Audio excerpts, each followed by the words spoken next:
For the stars of The Lord of the Rings, the cinematic trilogy is more than 3 of the biggest movies ever made. The epic quest on the screen is a reflection of their own real-life journey during 2 intense and magical years in New Zealand. Tonight, Liv Tyler and Elijah Wood share what it was like to spend the prime years of their youth halfway around the globe. We didn't have family there, and we didn't have any other friends there, so we became a family. Australian actress Miranda Otto, whose character is introduced in film 2, talks candidly about her co-star. Oh my God, who is this guy? And Orlando Bloom reveals some secrets no one's heard till now. We arrived in Queenstown, which is basically the adventure capital of New Zealand, and we were given memos saying, please do not get involved. And it was like, yeah, I'm sorry, but this is far too much fun to be had. In film 1, a fellowship of heroes set out to destroy a ring that threatens the future of the world.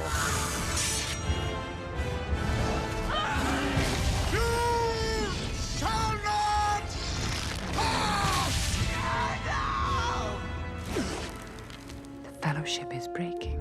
It has already begun. I'm going to Mordor alone. Of course you are. And I'm coming with you. We will not abandon Merry and Pippin to torment and death. Let us hunt some orc.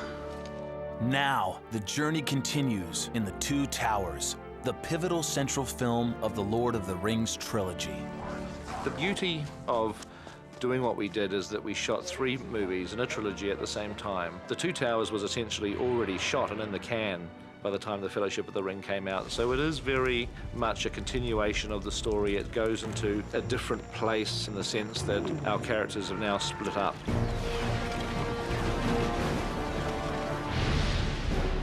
I always say that the second movie is going to be better than the first movie. And I started to realize the magnitude of what we were trying to accomplish and that we could accomplish it. And there's a story of Aragorn and Arwen, and it's this exceptional love story. What an audience has to look forward to in film 2 is that it goes to a whole nother level. It's the biggest battle you'll ever see on screen. She's been brought up like a man. She's been brought up to fight. She's been brought up to ride. It's always great when women get to kick butt, you know? For the cast, the epic story on the screen was a parallel to their own life-changing journey. I don't think there was a single day when anybody involved with the process doubted for a second that we were a part of something special. It's wild to think about the person that I was before. I'm 25 now. When I came here, I was 22. I enjoyed it. I will always remember it. You have to be willing to give it everything, and there's no guarantee that you won't be hurt. Tonight, the stars of The Lord of the Rings tell their personal stories. And we'll get an exclusive first look at an exciting scene from the most anticipated movie of the year.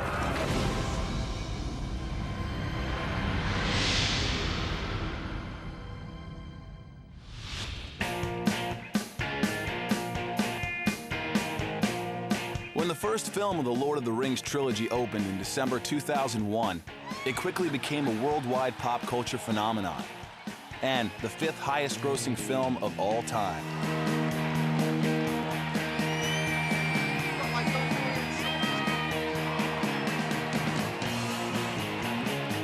For the cast, the journey began with a gamble. Everybody had very high expectations, but very real concerns that it wouldn't necessarily pay off. So it was a gamble, it was a risk. It's very difficult to tackle a book of this magnitude and a book that is so well loved by other people. So it wasn't completely a sure thing, but we knew it would be amazing. This summer, or winter in New Zealand, the cast reunited after more than a year apart to shoot additional footage for The Two Towers. It's strange. On the one hand, it feels like we've never left. I mean, these guys, they haven't even learned their lines. They've only got like 3 lines. We got these lines about 15 minutes ago. We don't talk about that. It's weird because this time coming back, I was so excited. I came on the set and every single person was here. It's a reunion. We get to see everybody again. It's a great feeling. I had a slight anxiety about it coming back over in the plane, but once we put the feet back on, the wig was on, Dom was there, it wasn't a problem at all, you know? When I saw Bill this time, grown his hair for this film he was doing. And he looked the most like he looked when I first met him, which was kind of strange, you know, because we were going back to the place where we first met and I haven't aged a day. Not a day. It was exactly 3 years ago that cast members arrived from around the world to film 3 of the biggest movies of all time, simultaneously. And I came here and it was like, oh my God, I just had no concept of how huge it was. There was up to 6 units filming at any one time and 3 or 4 different places on one of the 2 islands of New Zealand.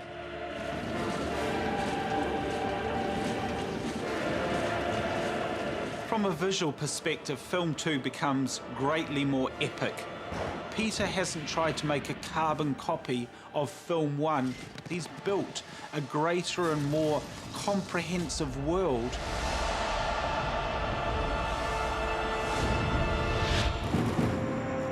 Orlando Bloom entered Peter Jackson's world just after graduating drama school in London.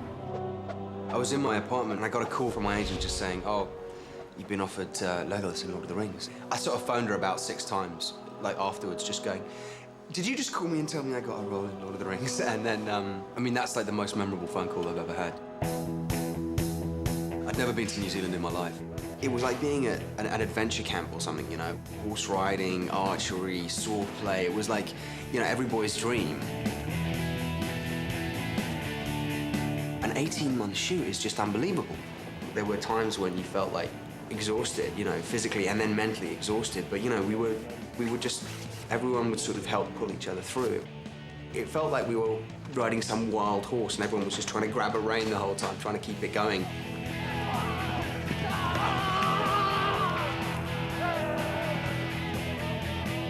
For Orlando, who was called on to do his own stunts, horseback riding, and fights, the experience was all the more amazing, because just 2 years earlier, he fell out of a 3-story window and broke his back.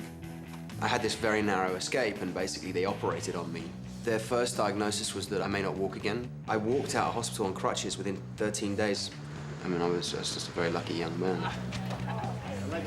It was crazy, you know, to think that here I was just a year out of a life-changing accident, really, and playing this huge physical role.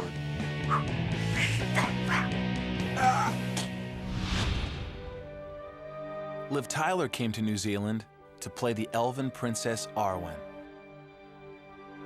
I've been quite homesick on this film, I think more than anybody else, because everybody else has been in, you know, the Fellowship, and they all have these really tight bonds. Arwen in the films is quite separate from everybody, and I'm on my own a lot. Liv's, you know, total sweetheart, and we just got on really well. She brought the feminine, elven energy. She was our princess, if you know what I mean. It is like being a fairy princess in a funny kind of way for me to be able to get dressed up in these amazing, feminine, really, really feminine costumes. Liv's transformation into Arwen was a daily 3-hour ritual. First she puts glue, then the ear, and the ears are gelatin, so they melt. We can only use them once, right? Mm-hmm. It's very weird that it's winter here right now and it's summer at home. That was the weirdest. I completely forgot about that. And the day that I was packing, I just went, ah! This is my dad's coat, which I brought with me, and I'm really happy I did, because it's keeping me very warm. Up to at least 9 in the morning. This is the Dumbo shot. Not Arwen, but Dumbo.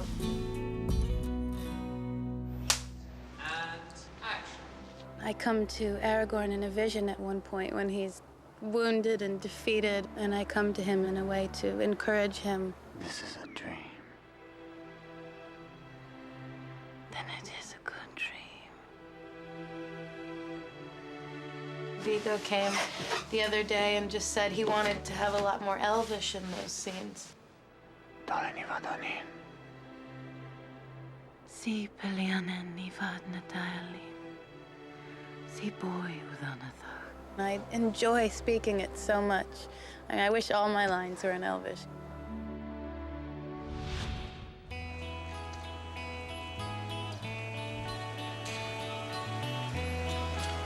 No one had an earlier start each day than Elijah Wood and Sean Astin.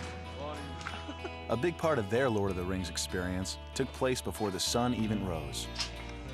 The dark, yeah. Most of my call times were in the 5 o'clock hour. You get to set, it's dark, you don't really know where you are. Oh, coffee would be fantastic. You'd get out and you'd see it for what it really was once the sun came up. I saw a lot of sunrises, and then I got home and I haven't seen a sunrise since. In the Two Towers, Frodo and Sam are now on their own, separated from the rest of the Fellowship. It was as significant a transition for Elijah and Sean as it was for their characters. It was an amazing kind of parallel experience. The story and the separations that happened and how that was reflected in the actual shooting schedule. Elijah and I really bonded. We really became more than friends, almost brothers, really. I've learned so much about Sean at every hour of the day. It's interesting, Sean's kind of inconsistent. There'll be days where he'll come in and he'll be really tired, you know? Some days he'll come in with the most brilliant energy. He'll start talking politics. He'll want to have serious discussions. Today's good. It's usually a direct correlation between how much coffee I've had to drink. Off to the next bus. Oh my God, this is an amazing morning. I was 17 when I left for New Zealand. How lucky are we to be in New Zealand to see this? And I didn't miss home. I missed home in the sense that I wanted to see my family. I missed my family. But I loved my life. I had a house, I had a car. I became familiar with the town of Wellington that we were based in.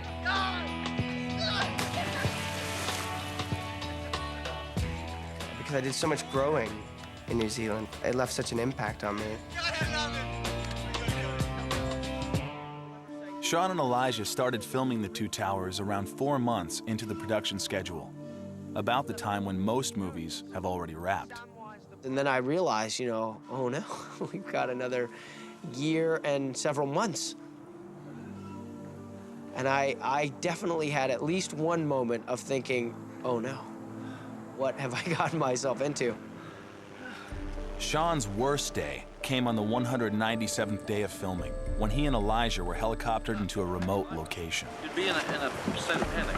We were filming on a lake, and we had divers actually going down, looking at the bottom of the lake bed to make sure that it was okay for somebody to go in there. Right, that'll be good for Sean. Can't just stand back a step. And action! Mr. Frodo! But what they didn't find is the one piece of glass.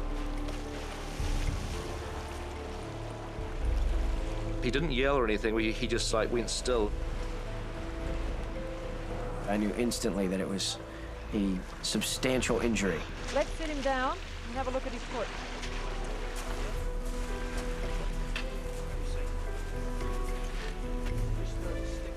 Oh, man. This sharp, jagged piece of glass, it literally pierced his foot, and underneath, right on the sole of his foot, and came out the top. Let's clean it out. I'll never forget hearing the medic say, well, yeah, it's bleeding quite freely now. Will that come off? So we had a helicopter come rushing in to grab him and fly him back.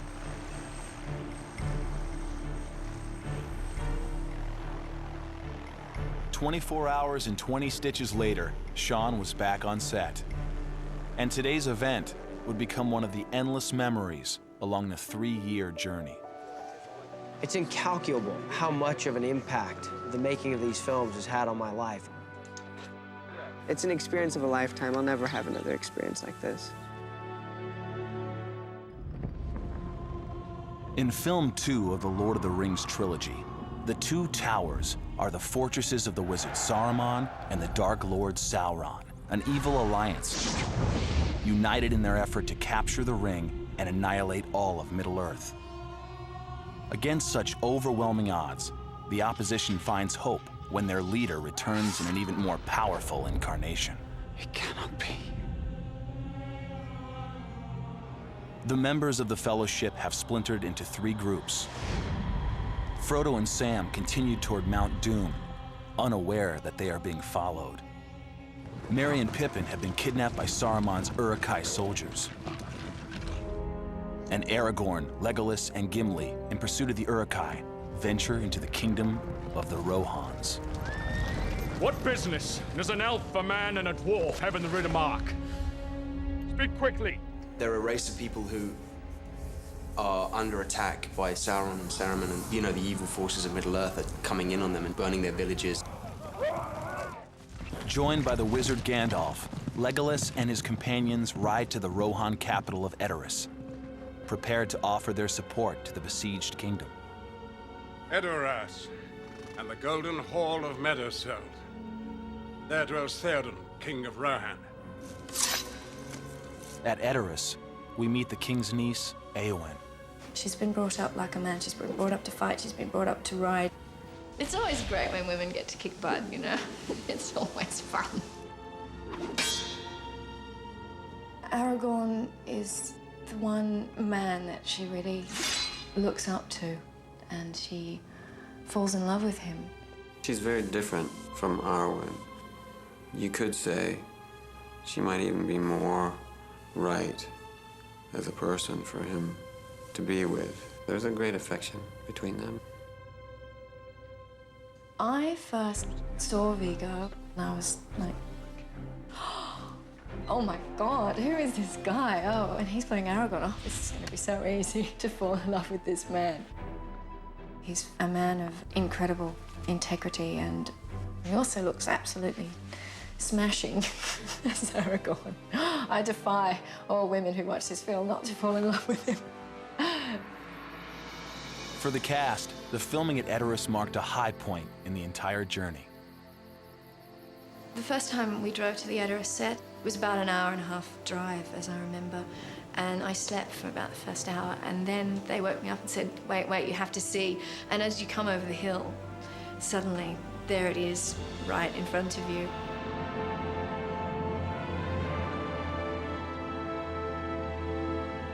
The remote location selected for Edoras posed a daunting challenge for Dan and Chris Henna, who head up the art department. You know, it was an hour's drive from the nearest town, and we had to build all through the winter, so we had snow and ice, and we encountered winds of up to 180 kilometres an hour. I think our guys were down there about 8 months. We feel pretty proud of what we've done. The steps come down here. It's taken 8 months to build, and we really got not much more than 8 days to shoot. Then it'll be gone. Then it'll always survive on film. There was a majesty to that location, a secret valley, it seemed. That was a really magical time, and I think everyone felt their spirits rise a number of degrees. All right, go shoot, please. So, Richard, whatever you can do with the time available to you, sir. One thing about the location of Edoras was the wind and the weather. The elements just, boom, straight there. It was like a magnet to it. So we were constantly being like blown around the place. But that was part of the enjoyment. Certainly my hair's been flying across my face and flying up in the air. You could probably successfully argue that the whole thing could have been created digitally. When we arrived to film, it's just such a glorious location. I'm sure the cast gave a performance they would never have given in a stage. Having Edoras as a real place and not having it as a model is a gift. All that stuff helps actors in their job because they don't have to imagine it. We'll be hovering out here, but it'll be nailing you in quite a extreme close-up. It won't be coming in, it's coming in your direction.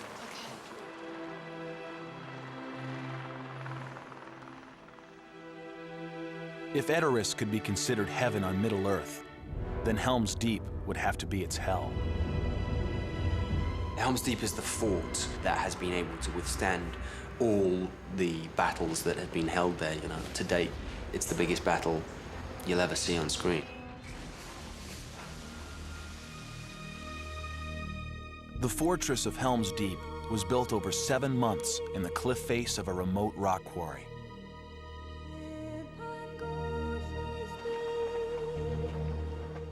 For any of the actors, stuntmen, extras, or crew who lived through the filming of the Battle of Helm's Deep, this is the story they will tell their grandchildren. That's because it was an unprecedented 4 months of night shooting, mostly in the freezing cold and rain. The process of Helm's Deep itself, shooting that for months, meant that Orlando, John Rhys Davies, myself, and the stunt team, plus hundreds of extras, were, stuck together in this horrible, inhospitable, rocky, wet, dark, cold place. Guys were falling over in their suits, because they were soaking wet and it was so cold that they were getting pneumonia and stuff like that.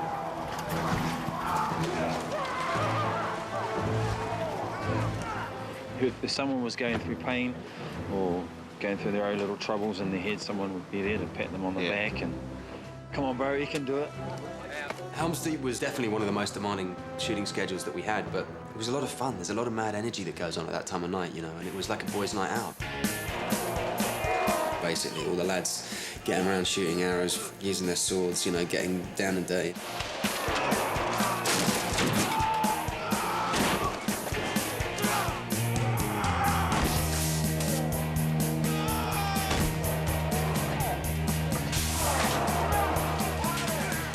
We were totally isolated from the rest of the movie-making team, from the experience that others were having in the sunshine. I swear we were just always sort of shivering and banged up. You can see it on people's faces how tired they were.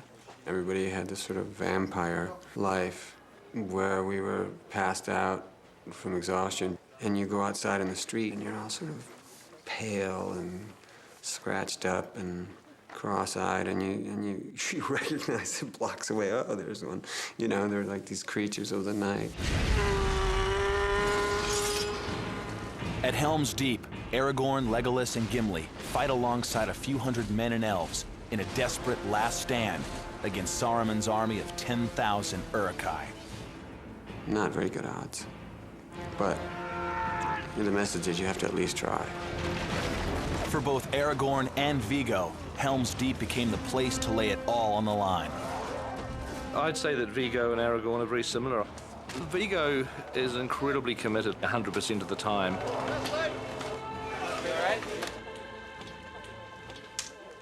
If you sat down for just a second on a rock and just sort of drift, and you're sort of seeing all these wet and tired extras, and stunt guys are limping and not admitting what pain or exhaustion they were in, you couldn't, in good conscience, do anything less than, your best. And that's really what Helm's Deep is about. It's the effort made, how the battle is fought. Even though visual effects will figure prominently in the final epic battle, the physical production at Helm's Deep was as big and long as most entire films. It was a microcosm of what the whole movie was about, in a way. Just this egging each other on to go past your limits. I mean, I hated it, I enjoyed it, I will always remember it. Everybody earned their stripes on that at Helm's Deep.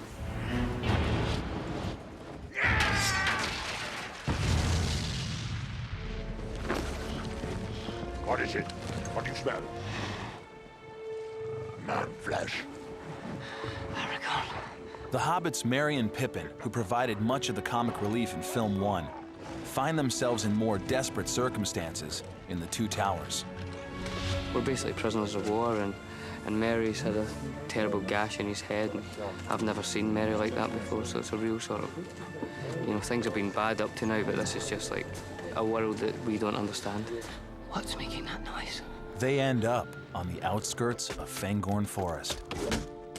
Fangorn Forest. Everyone knows in Middle-earth is a kind of scary place to go. It's really dark, but it's their only way to escape. Come here!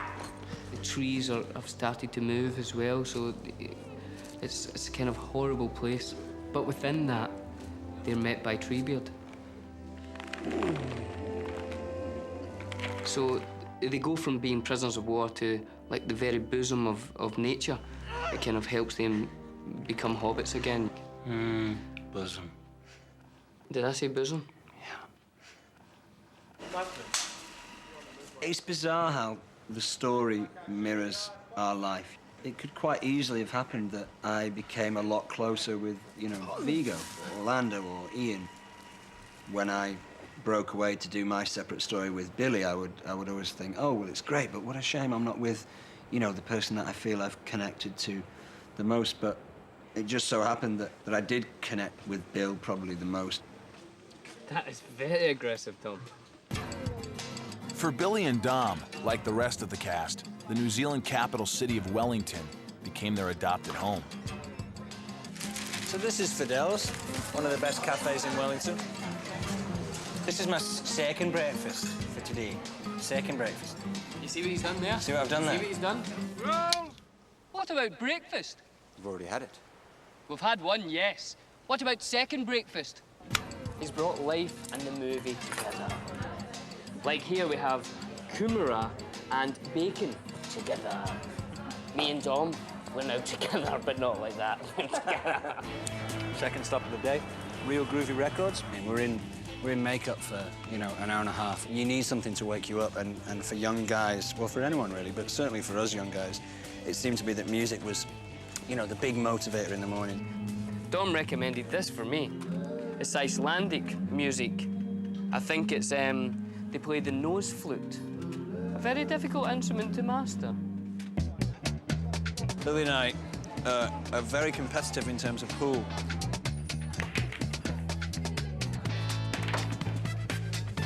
At this juncture, I'd just like to mention something. The sound man, who you would find over there, stuck this piece of tape onto my chest because apparently the hair was making a noise. He didn't ask me if he could stick it on. He just stuck it on. Can I rip it off? No, you can't rip it off.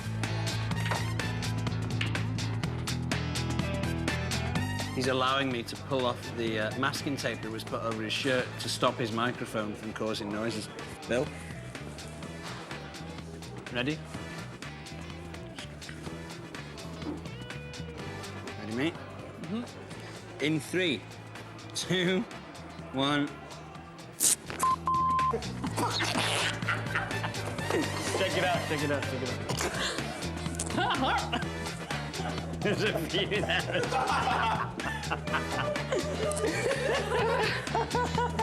That was nice, do it again. It's wild to think about the person that I was before, and, you know, friends that I have back in Manchester have said, you know, God, you've really changed, and I completely embraced that, you know. I said, yeah, of course I have. I've been to the other side of the world for 2 years, and I had more experiences in 2 years than I've had in the whole of my life.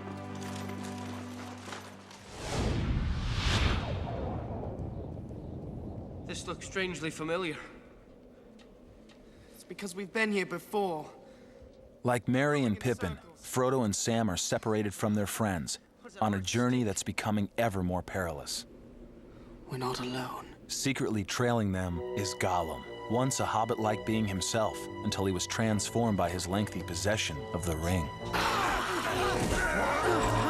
Very early on, we discarded any thought of using an actor, simply because Gollum's appearance, as he's described in the book, is very emaciated. He's incredibly skinny and thin. He's almost more frog-like in a way than human. But we wanted Gollum to be a stronger actor as Elijah Wood. So even though Gollum would be a computer-generated character, Jackson cast an actor, Andy Serkis, to create the performance. Here it says, mustn't stop here, come on. And Andy does the voice of Gollum, but more importantly than that, all of the scenes he was on set with Elijah Wood and Sean Astin.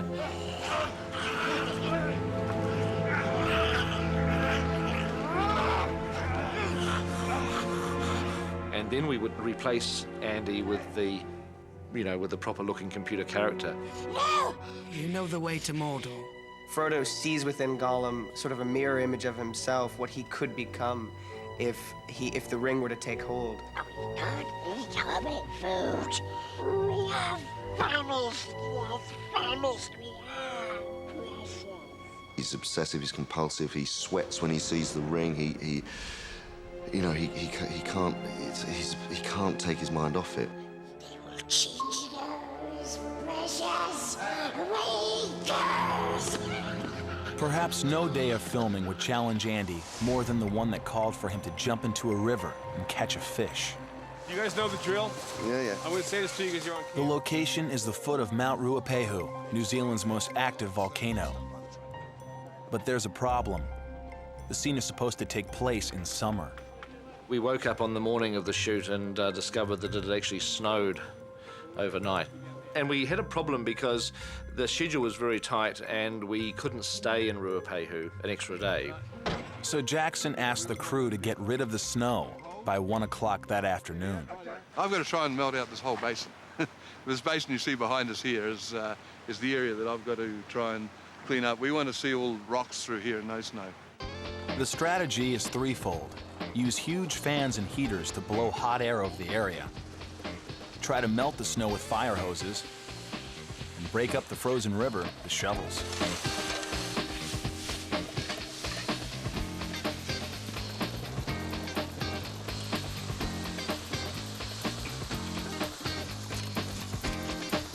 Progress has been slow, but I think we are making progress. As to whether we've got a location by lunchtime, still anyone's guess.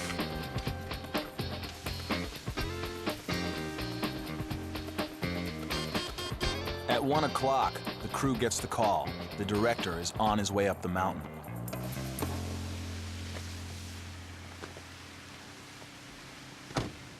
The crew anxiously awaits Jackson's decision on whether enough of the snow has been removed to get the shot.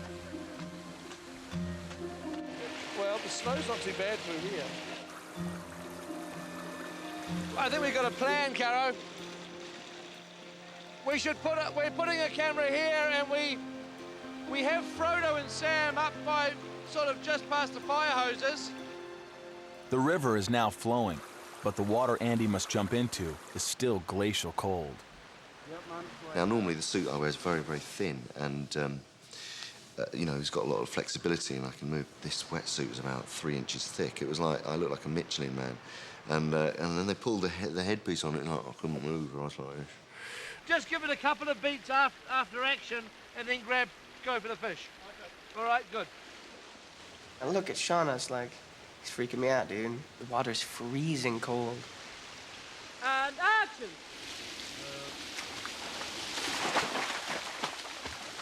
The moment I dived in the water when Peter said action, I felt like I'd been punched in the chest. It was that cold.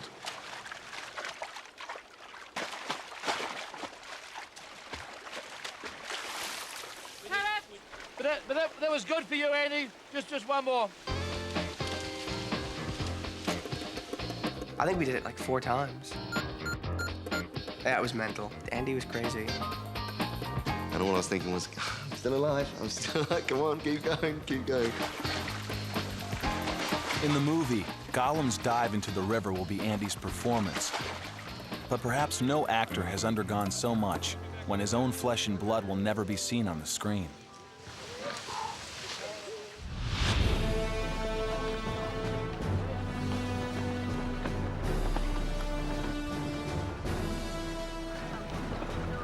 For some members of the Fellowship and the actors who play them, the journey through Middle-earth was largely on horseback.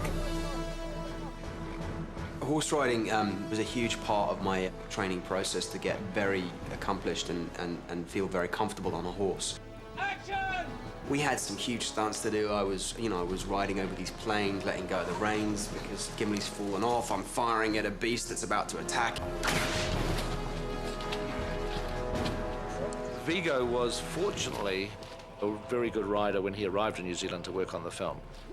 And that was lucky because, in a sense, he does the most riding out of any of the cast on screen.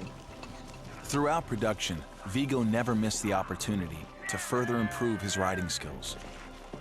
His stamina is just incredible. I mean, the man works every single day. He gets 1 day a week off. And even on his day off, he'll go horseback riding. The more you're one with the horse, and the more you work with the horse, the more likely if something does go wrong on the set, or he gets spooked, or he's having a bad day, you can make the adjustments and hopefully get the shots that are needed. Viggo thrived on the movie's numerous horse battles. But a scene where an unconscious Aragorn is swept down a river proved to be as dangerous for the actor as it was for the character. Here we come! It was probably my most scary moment in the whole shoot. The river's rapids turned out to be stronger than anticipated. The current just pushed me down to the bottom, and I couldn't come out of it.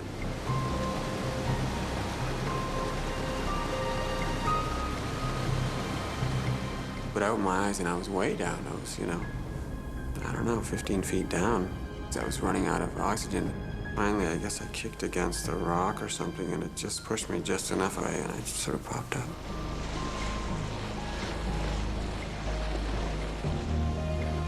It's like one of those things you read about where you're like, oh, wow, this is it.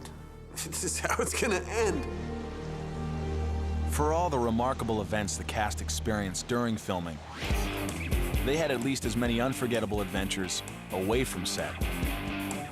We arrived in Queenstown, which is basically the adventure capital of New Zealand, and we were given memos saying, please do not get involved. We love you guys and we don't want you to get injured. And it was like, yeah, I'm sorry, but this is far too much fun to be had, I managed to persuade Dom to come and do this bungee jump. He wanted to do it, he was afraid to do it. He wanted to sort of confront that fear. Ready? What's the best way to do it? The biggest bungee jump in New Zealand, 400 feet, which is terrifying. Dom was the first to take the plunge. And he did it. It was fantastic to be with him, to see him kind of go through that. I was really proud that I'd done it because I was really scared of heights. That's fear now. Now, it's Orlando's turn.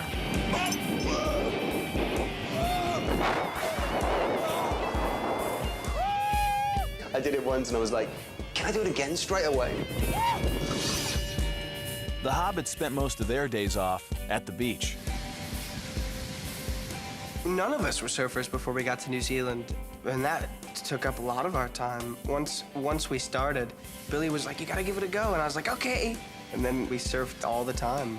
Near the end of production, Sean Astin decided to make a short film about camaraderie, a theme shared by The Lord of the Rings. I went person to person and asked people if they'd come and show up on Sunday, even though they'd worked for 14 days straight without a day off. And sure enough, everybody showed up. I'm the first AD. My name's Andrew Lesney, and I'm starring in Sean Astin's project as the Grizzly Painter. My name's Andy Sex. I'm assistant location manager and kind of all-purpose runner.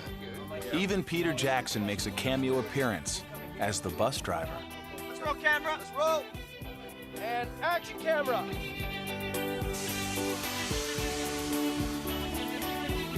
Hey, Elijah. I'm not fit for the job. That's what I've learned. And action. Peter Jackson has just asked for another shot. I believe he's taking his bus driving and very serious. Quiet, please. Action, Peter.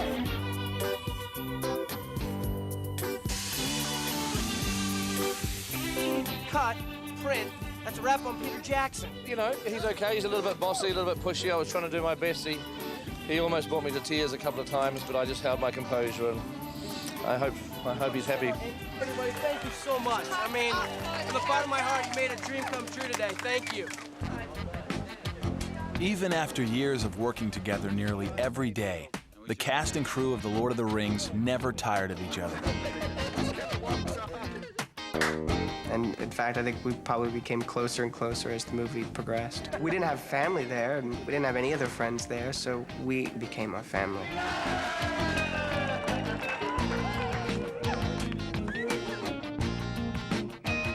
I wish it would go on for another 3 years. I wish it would go on forever. It's going to be a big hole when it's finished because it has been an intense and amazing experience, and it is like a family. It is like a fellowship amongst everybody. I feel very proud to leave this behind me and to have been a part of it. The experience of working on Lord of the Rings, it has profoundly changed my life. The more you struggle in life, the more you grow, and we certainly struggled on that film, and we grew. It's going to be very difficult when that day finally comes that we'll have to say goodbye, because obviously it will. Once the third movie's in the can, that'll be it. And I think it's so far away in our minds right now that we aren't really thinking of that and not necessarily accepting that fact. But eventually we'll have to, and that'll be a very tragic day indeed. A new power is rising. Tonight, we end our journey through Middle-earth with the world premiere of a clip from The Lord of the Rings, The Two Towers. With the people of Rohan under savage attack by Saruman's forces, King Theoden has decided to evacuate the capital city of Edoras and seek refuge at the ancient fortress of Helm's Deep. Aragorn, Legolas, and Gimli accompany the Rohans, constantly on watch for the enemy.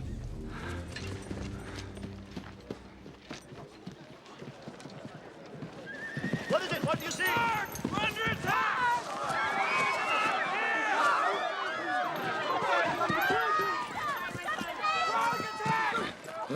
All riders to the head of the column! Hey, come on, get me up there. I'm a miner.